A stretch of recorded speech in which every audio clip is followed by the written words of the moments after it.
Good morning, everyone. How are you guys doing? How's everybody doing in YouTube land this day, this evening, or this night, whatever time of day it is that you're watching? So I wanted to come on and talk about Kim Kardashian, child. Season 3, episode 2 of The Kardashians. And Kim and her being Kanye's, knight in shining armor.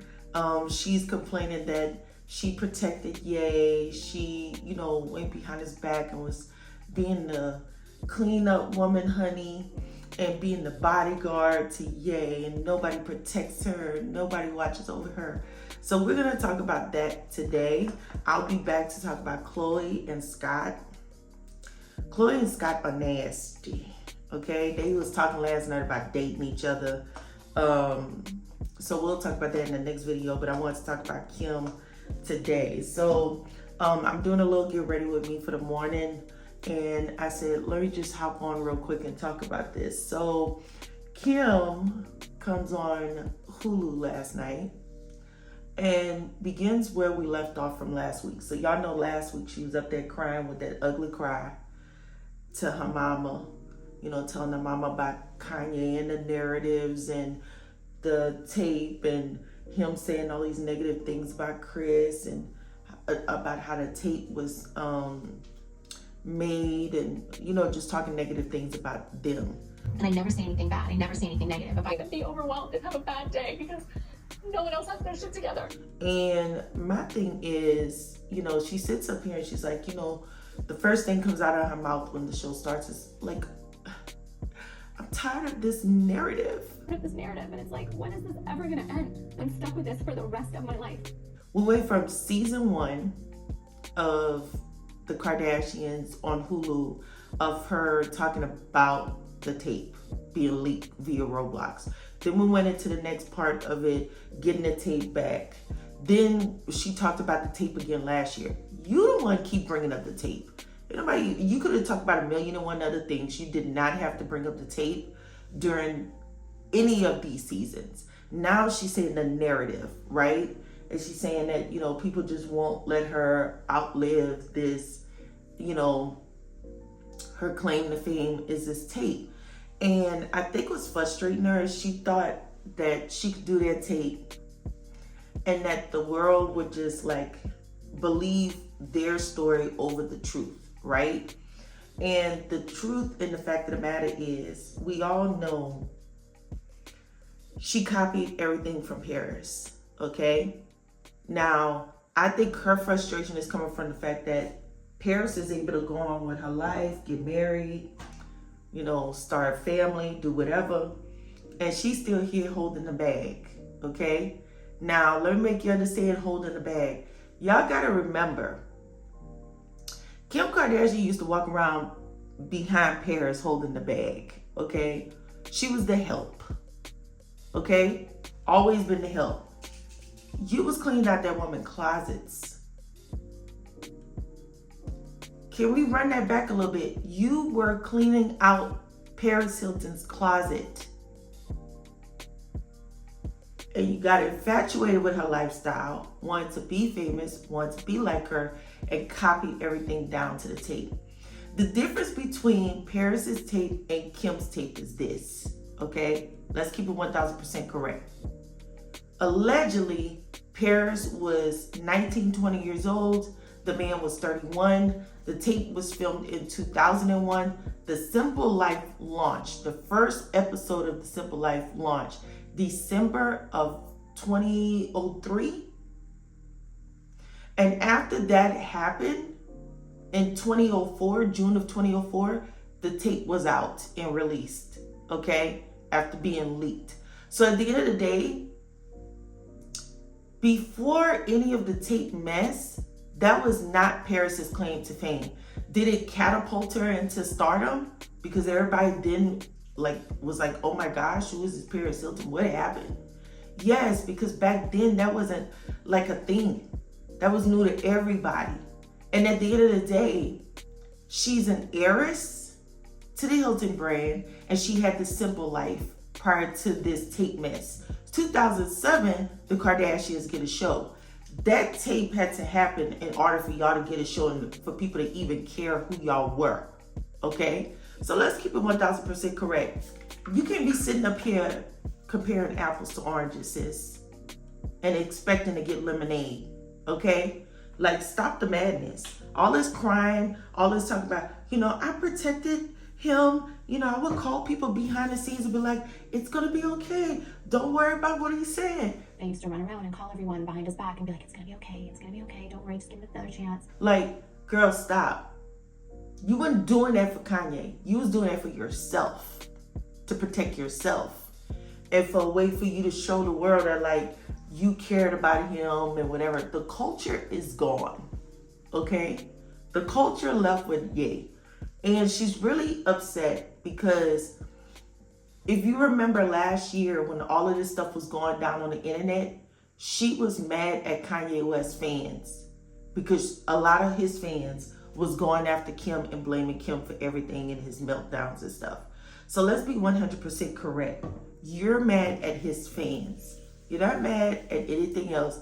You're mad that his fans call you out every ounce of the day on the bull crap, and that pisses you off because you want the world to love you. You want everyone to love you. How could someone not like Kim Kardashian? That's what's going through your mind. So at the end of the day, you're doing that for yourself. She goes on to say, well, I do this for my kids. I do all of this to protect my kids. Well, you know what, Kim? We all got kids.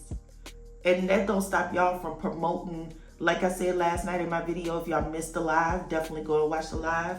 I know the audio was bad in the beginning, but y'all, I don't really do live streams anymore, so I moved my equipment around. And so I don't know what's going on with the audio, but I will fix it. But the audio was really not that low in the beginning. I went and rewatched it. I don't know what's going on with y'all's stuff, but the audio was really not that bad. But I digress. But if you didn't watch that video from last night, and what I just put on my face is the Sunday Riley's Good Jeans and the Dr. Jardin, Sarah Minden, however you pronounce that. Last night we did a live and I was talking about how the Kardashians are, or companies that the Kardashians are working with, right? Like Country Crocker, people like that are putting Kardashian ads in these games, these apps on the kids' phones. My daughter came to me and told me that she saw a Kardashian ad for Country Crocker on her phone. And then another subscriber commented under my video and said her 8 and 12-year-olds said the same thing, that they saw the Kardashians were putting ads up on their phone. And they're trying to market to Gen Z and Gen Alpha, okay? So once a new generation comes on board and does not know who they are, like for instance, my daughter didn't know who Beyonce was for a long time. Once all of us older people that know them phase out and don't care anymore, and the younger generation doesn't know about them, the brand dies. It's just like Tupperware. Like Tupperware was a thing back in the 50s, 60s, 70s, 80s. Once those people moved on and bought all the Tupperware they could buy, it's hard for that brand to connect to a younger generation. So they over there marketing. But in her show last night, she sits up there and she says, oh, like Nart doesn't know anything.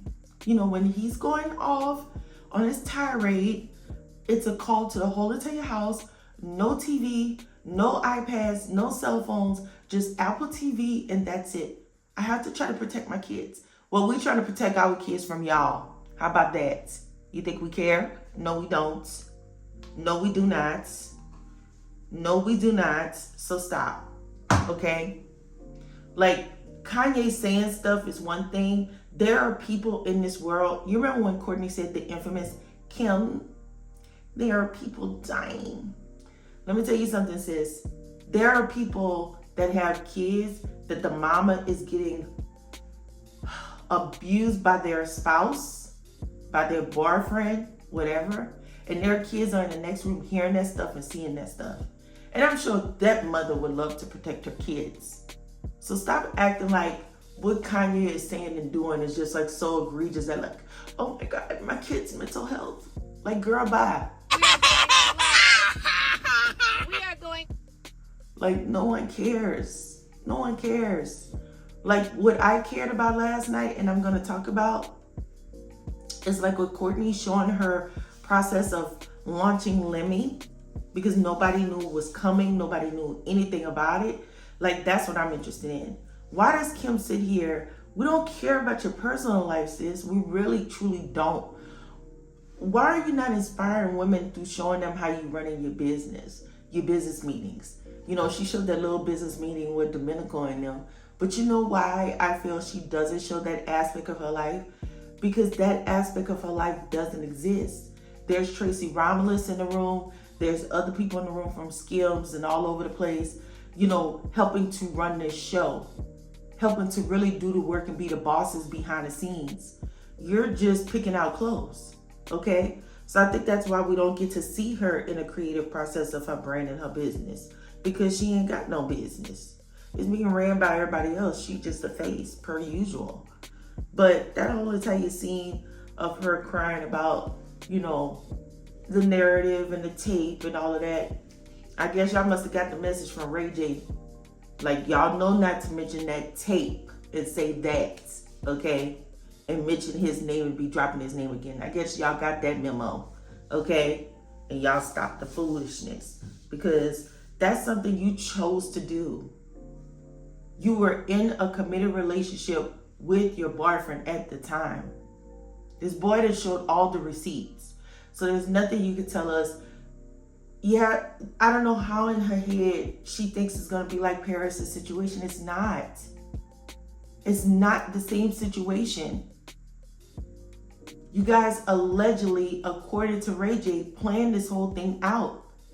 What she went through, this woman was already known as a person, as an entity within herself, as an heiress to a major brand. And as the girl we all sat and laughed and fell in love with Nicole Richie on A Simple Life. And you saw that.